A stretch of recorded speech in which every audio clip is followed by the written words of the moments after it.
You're both a disgrace to this outfit. Oh, come on, Frank. We've all had 12 straight hours of meatball surgery. The real reason why these actors left MASH was a big hit, capturing hearts and minds with its blend of comedy and drama.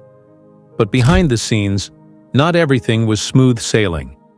Some of the key actors who seemed like they would stay forever suddenly left the show. What made them walk away from such a successful series? Today, we'll uncover the real reasons behind their departures and how these decisions changed the course of their careers and the show itself. Get ready to dive into the untold stories of the actors who left MASH and why they made that choice. MASH, a beloved TV show, is a comedy-drama series that aired from 1972 to 1983, set during the Korean War. It follows the lives of the staff at the 77th Mobile Army Surgical Hospital. These doctors, nurses, and support staff work tirelessly to provide medical care to wounded soldiers. The show's unique mix of humor and serious moments captivated audiences, making it a timeless classic. The main character of MASH is Captain Benjamin Hawkeye Pierce, portrayed by Alda. Hawkeye is a talented surgeon with a sharp sense of humor. Other key characters include Captain Trapper John McIntyre, Major Margaret Hot Lips Houlihan, and Major Frank Burns.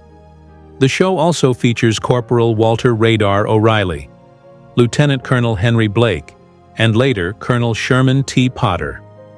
The first season introduces the characters and their daily struggles in a war zone.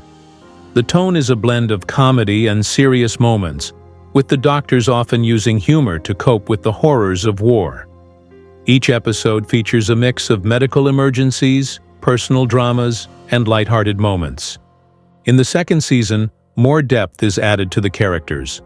Hawkeye and Trapper continue to pull pranks and challenge authority, while Major Houlihan and Major Burns often try to enforce military discipline, creating tension. The show balances laughter with the grim reality of war. By the third season, MASH starts to tackle more serious issues.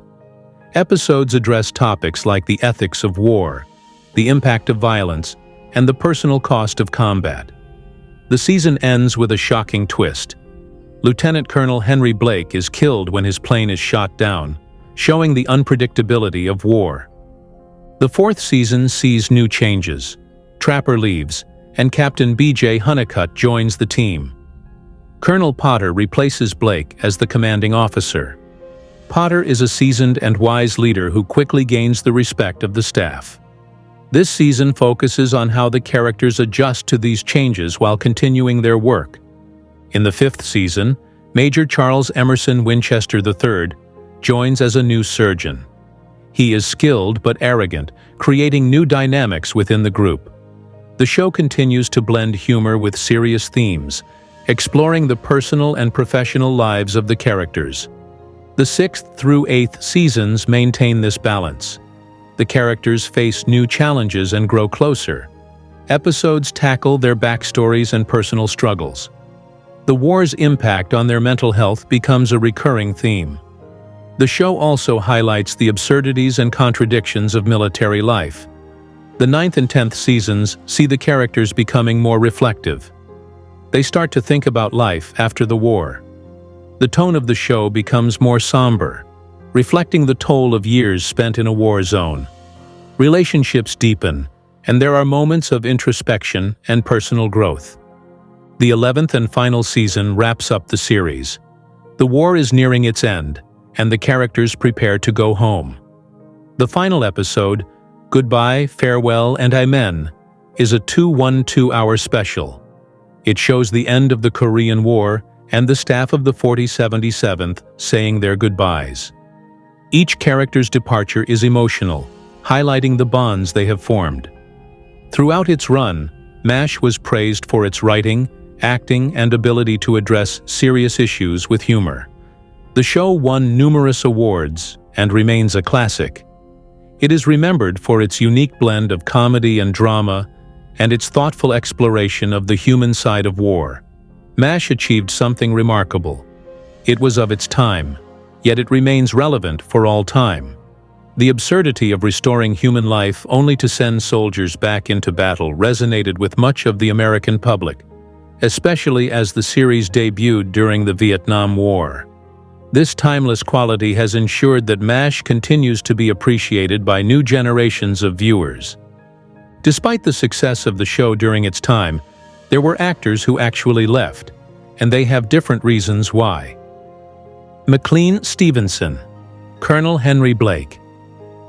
McLean Stevenson, Jr., known professionally as McLean Stevenson, was born on November 14, 1927, in Normal, Illinois. His family had a rich legacy in politics and medicine, but Stevenson charted his own course. His father was a cardiologist, and his cousin, Adlai Stevenson II, ran for president twice. McLean's early years were filled with strong academic influences and a push towards prestigious careers, but he had different ambitions. Stevenson attended Lake Forest Academy for his secondary education.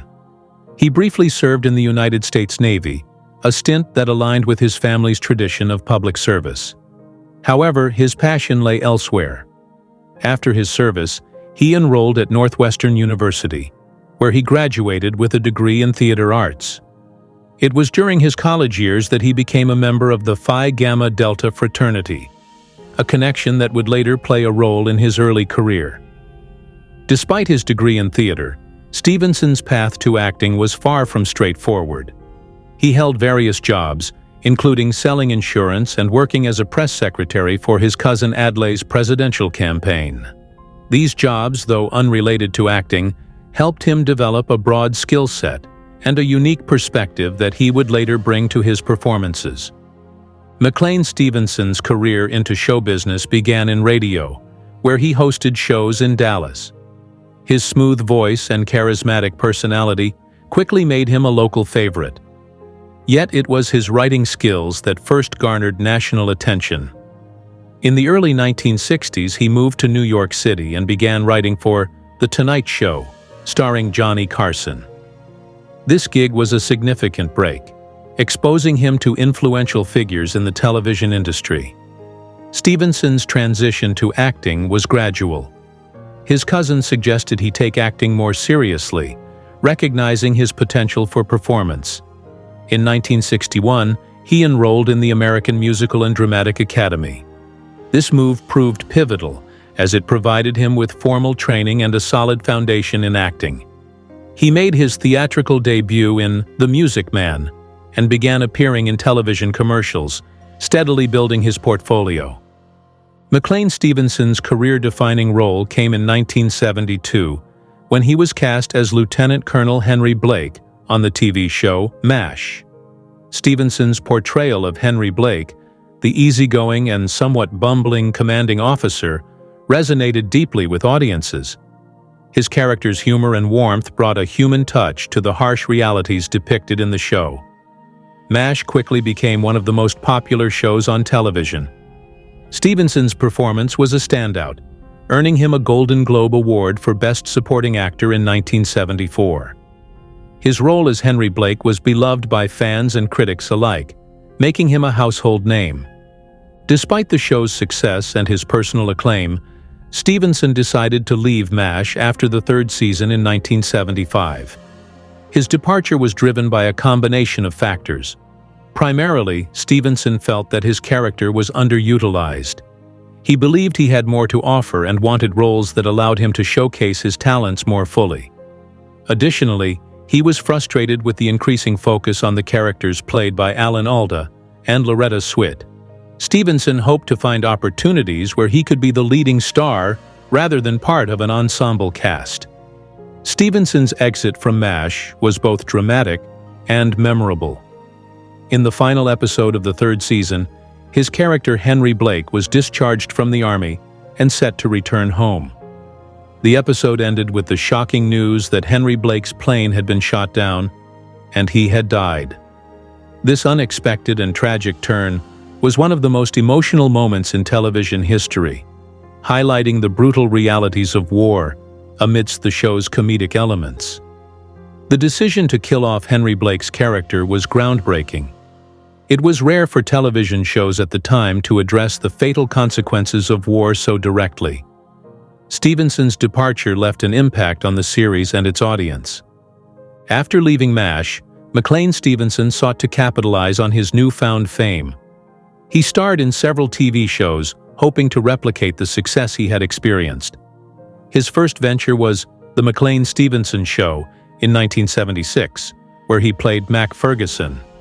Despite high expectations, the show did not resonate with audiences and was canceled after one season. Undeterred, Stevenson continued to pursue leading roles. In 1979, he starred in Hello, Larry, a spin-off of the popular show Different Strokes. Stevenson played Larry Alda, a radio talk show host and single father. Unfortunately, Hello, Larry also failed to capture the same success as MASH, and was canceled after 2 seasons. Throughout the late 1970s and 1980s, Stevenson appeared in various television series and movies. He had guest roles on shows like The Love Boat and The Golden Girls, and starred in the sci-fi comedy film The Cat from Outer Space in 1978. Despite his efforts, none of these projects matched the acclaim or popularity of MASH. In his later years, McLean Stevenson remained a familiar face on television, even if his projects did not achieve the same level of success. He became a regular panelist on the game show Match Game, and continued to guest star on various series. His quick wit and charm made him a favorite on talk shows and game shows alike. Stevenson's personal life saw its share of ups and downs. He was married 3 times and had 3 children. His first marriage to Pollyanna Pine lasted from 1957 to 1960. He married Louise Herbert in 1969, but their union ended in divorce in 1971. His third and final marriage was to Ginny Fosdick in 1980, and they remained together until his death. On February 15, 1996, McLean Stevenson passed away from a heart attack at the age of 68. His death was a significant loss to the entertainment industry. Stevenson is remembered primarily for his role as Henry Blake, a character that left a mark on television history. Reflecting on his decision to leave MASH, Stevenson acknowledged that it might not have been the best career move. He later admitted, "I made the mistake of believing that people were enamored of McLean Stevenson when the person they were enamored of was Henry Blake. So if you go and do the McLean Stevenson show, nobody cares about McLean Stevenson." This realization came after years of struggling to find the same success he had enjoyed on MASH. Despite the challenges he faced post-MASH, Stevenson's contributions to television were significant. His portrayal of Henry Blake brought warmth, humor, and humanity to the show, and his departure created one of the most memorable moments in TV history. Stevenson's career serves as a reminder of the complexities and uncertainties in the entertainment industry. Wayne Rogers, trapper John McIntyre. Wayne Rogers was born William Wayne McMillan Rogers III on April 7, 1933, in Birmingham, Alabama. Growing up in a modest family, Rogers' early life was marked by his educational pursuits and a keen interest in various activities. He attended Ramsey High School, where his academic and extracurricular activities began to shape his future. After high school, Rogers went on to Princeton University, one of the Ivy League schools, where he graduated with a degree in history in 1954. During his time at Princeton, Rogers was a member of the Triangle Club, a theater troupe that performed musical comedies. This experience likely played a role in sparking his interest in acting, although he did not pursue it immediately following his graduation. Rogers enlisted in the U.S. Navy, serving as a navigator aboard the USS Denebula, a store ship. Rogers' time in the Navy was formative. It was during his military service that he began to develop a deeper interest in performance. This period also demonstrated his ability to commit to rigorous and disciplined environments, traits that would later serve him well in his acting career. After completing his service, Rogers decided to pursue acting seriously. He studied at the neighborhood Playhouse School of the Theater in New York City, where he learned under renowned acting coach Sanford Meisner. This training laid a solid foundation for his acting skills. However, the early years of his career were challenging. Rogers took on various odd jobs, including waiting tables, driving a cab, and working as a lifeguard to support himself while auditioning for roles. Rogers' early career involved small roles in television and film. He made his screen debut in the television series Search for Tomorrow in 1959 and appeared in the movie Odds Against Tomorrow the same year. Despite these early roles, his career did not take off immediately. He continued to take on small parts in various TV shows and movies throughout the early 1960s. Wayne Rogers' big break came in 1972 when he was cast as Captain Trapper John McIntyre in the television series MASH. Rogers' character, a thoracic surgeon, was the best friend and foil to the show's lead character, Captain Benjamin Hawkeye Pierce, played by Alda. MASH was both a comedy and a drama, and it quickly became a huge hit. Rogers' portrayal of Trapper John was well received by audiences and critics alike. His character was known for his charm, wit, and strong sense of ethics. The chemistry between Rogers and Alda was a key part of the show's success. The duo's interactions brought humor and depth to the series, making it a beloved television staple. Despite the show's success, Wayne Rogers decided to leave MASH after its third season in 1975. His departure was primarily due to creative differences. Rogers felt that his character was being overshadowed by Alda's Hawkeye. He believed that Trapper John was becoming less of a central figure and more of a sidekick, which was not the direction he wanted for his role. Rogers also had issues with the lack of character development for Trapper John. He wanted more substantial storylines and equal footing with Alda's character, but the producers did not agree to these changes. This disagreement ultimately led to his decision to leave the show. His departure was significant, and fans of the show were disappointed to see him go. After leaving MASH, Wayne Rogers continued to work in television and film. He appeared in various TV shows, including House Calls, where he played Dr. Charlie Michaels. This role earned him a Golden Globe nomination and demonstrated his versatility as an actor. Rogers also had roles in City of Angels and made guest appearances in several other TV series and movies. One notable role was his portrayal of civil rights activist Morris Dees in the television movie Ghosts of Mississippi. This role showcased Rogers' ability to take on more serious and dramatic parts, further solidifying his reputation as a talented actor. In addition to his acting career, Wayne Rogers was a successful businessman and investor. His interest in finance began during his time on MASH, and he eventually managed his own investment portfolio. Rogers became known for his financial acumen and was given the nickname The Wizard for his expertise. He regularly appeared as a financial analyst on the Fox News Channel's program Cashin' In, where he shared his insights on investments and the stock market. Rogers' success in the financial world was a sign of his intelligence and ability to excel in multiple fields.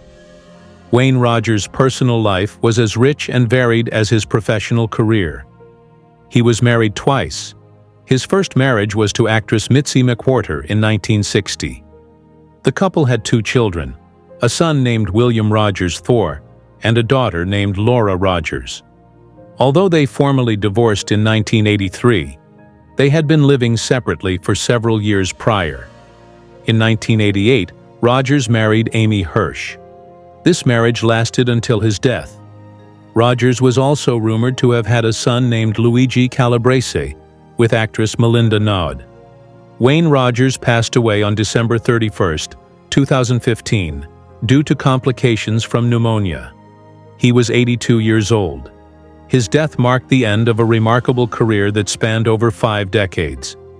Rogers left behind a legacy of memorable performances and was remembered as a talented actor and a savvy businessman. Larry Linville, Major Frank Burns. Larry Linville, an actor best known for his role as Major Frank Burns in the iconic TV series MASH, was born on September 29, 1939, in Ojai, California. Raised in Sacramento, California, Linville attended El Camino High School. His early years hinted at a promising future in performance, but it wasn't until later that his passion for acting truly flourished.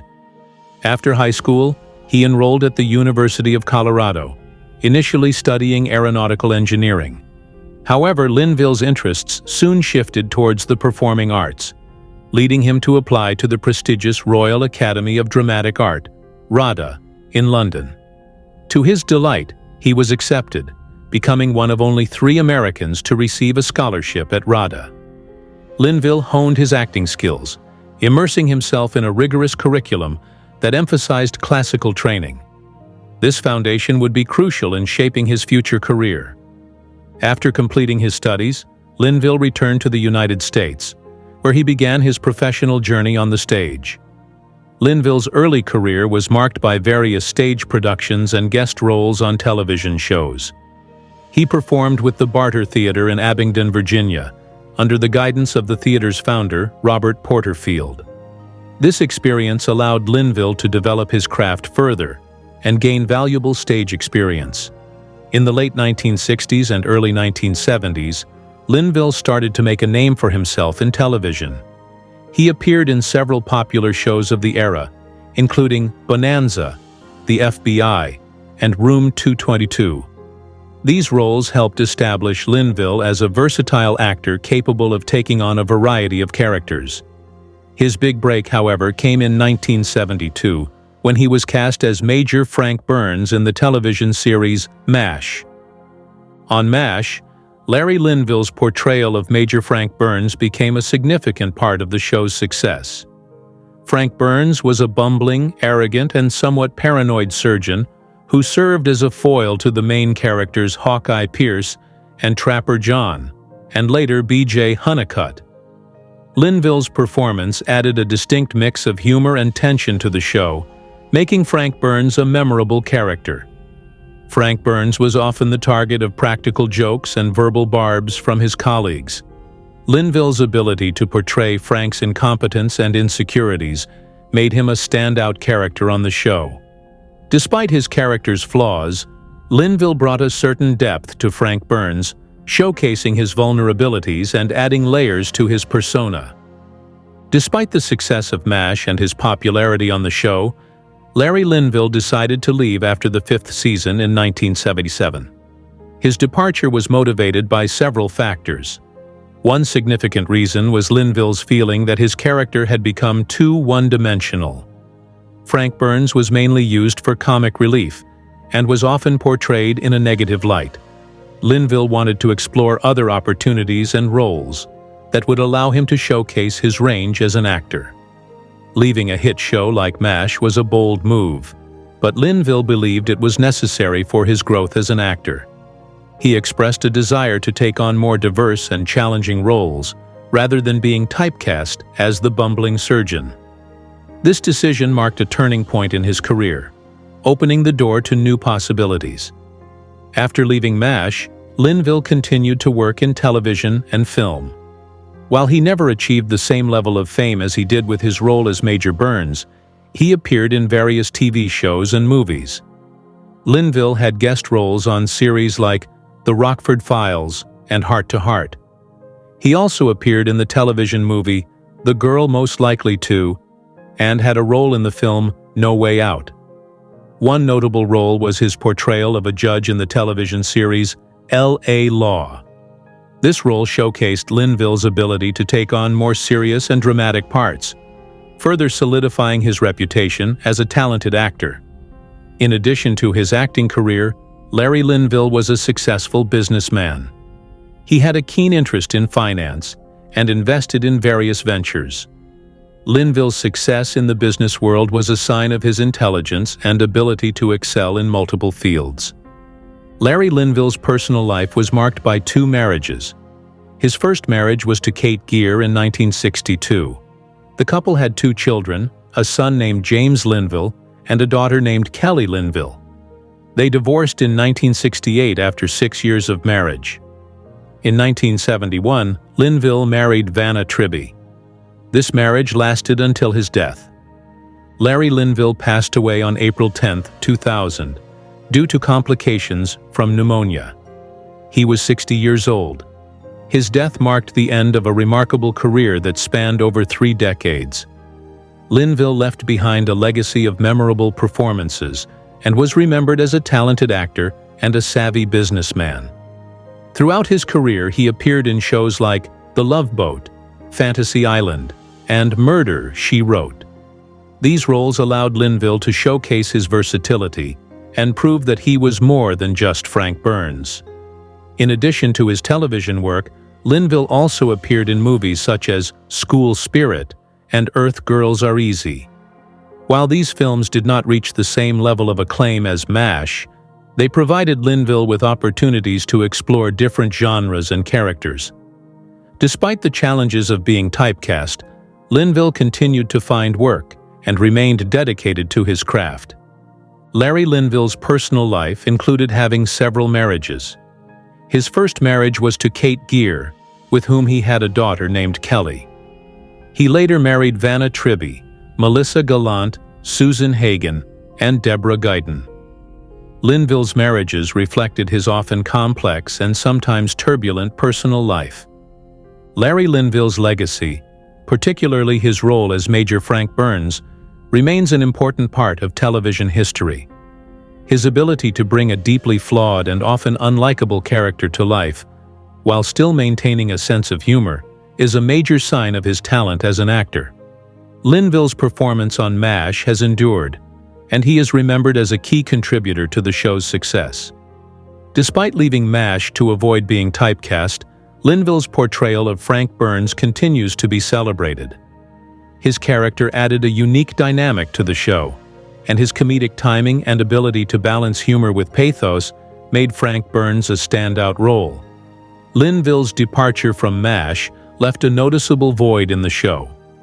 Frank Burns was a character that audiences loved to hate, and his interactions with the other characters were a crucial part of the show's dynamic. After Linville left, the character of Major Charles Winchester, played by David Ogden Stiers, was introduced. While Winchester brought a different kind of tension to the show, Frank Burns's absence was felt. Linville's decision to leave MASH reflected his desire for growth and artistic integrity.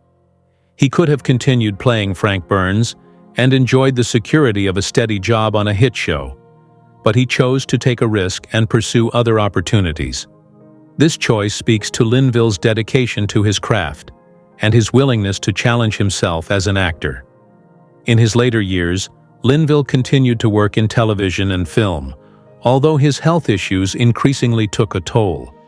Despite his declining health, he remained committed to his career and continued to take on roles until he was no longer able to work. Linville's battle with cancer was a difficult period, but he faced it with the same determination that had characterized his career. Larry Linville passed away on April 10, 2000, due to complications from pneumonia following surgery for cancer. He was 60 years old. His death was a significant loss to the entertainment industry, and his colleagues and fans mourned the passing of a talented and dedicated actor. Gary Burghoff, Corporal Walter Radar O'Reilly. Gary Burghoff was born on May 24, 1943, in Bristol, Connecticut. His parents, Rodney and Ann Burghoff, provided a nurturing environment that fostered his early interests in the arts. From a young age, Gary exhibited a deep fascination with nature and wildlife. He spent his early childhood amidst the brooks and meadows of Forestville, forming a connection with the natural world. Burghoff's mother, Anne, was a local theater dancer, choreographer, scriptwriter, poet, and songwriter. She introduced him to the world of performing arts, accompanying him to rehearsals. Gary developed a fascination with stage performers, singers, and musicians. Despite being born with a club foot and having several deformed fingers on his left hand, he was determined to pursue his passions. He studied tap dance and learned jazz drumming, overcoming his physical challenges with resilience and dedication. In his sophomore year, the Burghoff family moved to Delavan, Wisconsin. Gary graduated from Delavan Darien High School in 1962, already making rounds in Milwaukee nightclubs as a drummer with the Bud Wilbur Orchestra. His talents were evident, and his determination to succeed was unwavering. After high school, Burghoff moved to New York City to chase his dreams. He joined HB Studio, where he trained under renowned teachers like Sanford Meisner, James Tuttle, and Charles Nelson Riley. To support himself, he worked at Saks Fifth Avenue and performed in jazz clubs with his band, the We Three. Burghoff's early career was marked by his roles in various theater productions.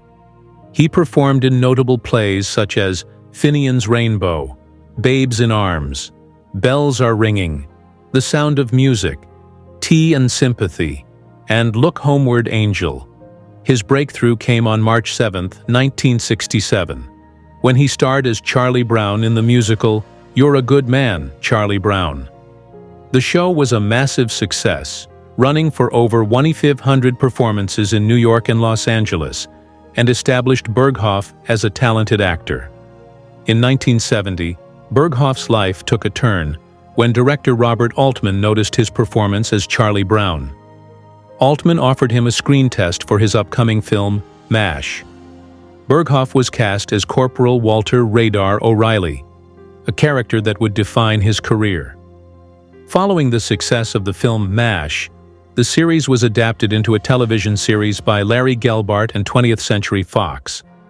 The series premiered on CBS in 1972, and Burghoff was the only actor from the original film asked to reprise his role. Radar O'Reilly, the innocent and intuitive company clerk, quickly became one of the most beloved characters on television. Burghoff's portrayal of Radar was praised for its charm and relatability, making him a fan favorite.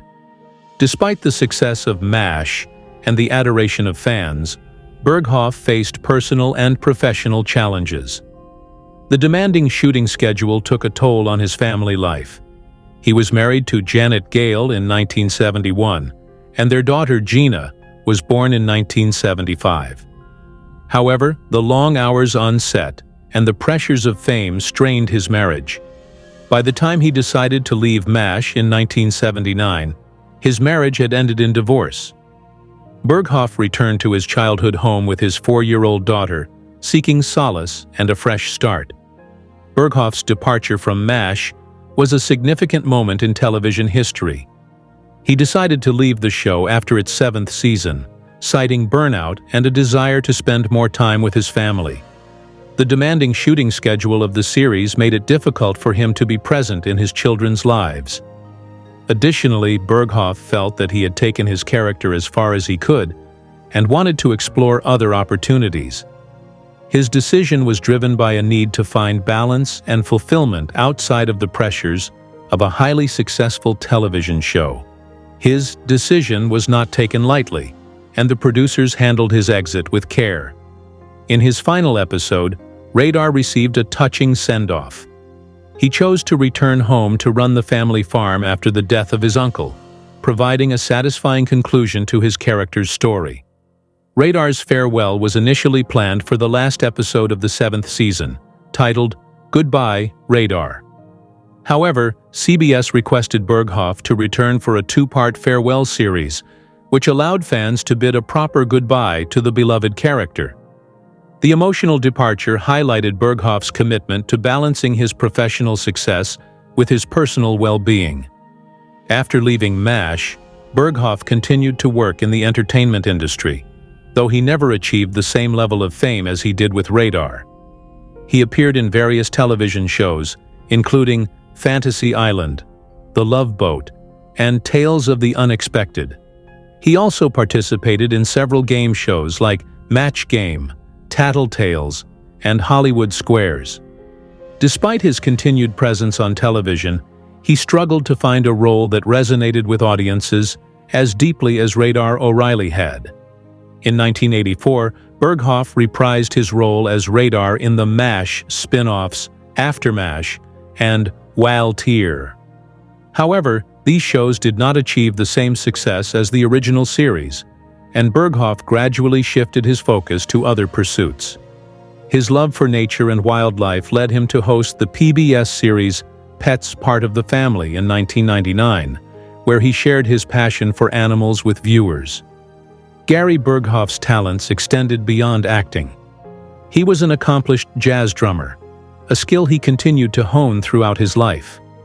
He also became a successful wildlife artist, channeling his love for nature into his paintings. His work was well received, and he found a new sense of fulfillment in his artistic endeavors. In addition to his artistic pursuits, Burghoff was an inventor and songwriter. His creativity and ingenuity were evident in all aspects of his life, and he remained active in regional theater, performing in productions across the United States and Canada. Between 1999 and 2000, he toured 120 theaters, performing Neil Simon's Last of the Red Hot Lovers. Burghoff's autobiography, To Mash and Back, My Life in Poems and Songs, provided an intimate look into his life and career. The book, written in a unique format that combined prose, poems, and songs, reflected his multifaceted personality and his journey through the highs and lows of show business. Burghoff's personal life was marked by both triumphs and challenges. His first marriage to Janet Gale ended in 1979, and he later married Elizabeth Bostrom in 1985. They had 2 sons together, but their marriage also faced difficulties. Burghoff's overpowering religious beliefs created a rift between them, and they divorced in 2005. Elizabeth moved to California with their children, and Burghoff continued to focus on his spiritual journey and personal growth. Despite the challenges, Burghoff's dedication to his family remained unwavering. His decision to leave MASH at the peak of its popularity underscored his commitment to personal priorities over professional achievements. This choice resonated with many fans who admired his courage and integrity. Gary Burghoff's portrayal of Radar O'Reilly remains a significant part of television history. His contributions to MASH continue to be celebrated by fans and critics alike, and his work has left a mark on the entertainment industry. His decision to leave MASH highlighted the importance of balancing career and personal life, a message that resonates with audiences to this day. Burghoff's journey from his early days in Forestville to his time on MASH and beyond reflects his dedication to his craft and his commitment to his values.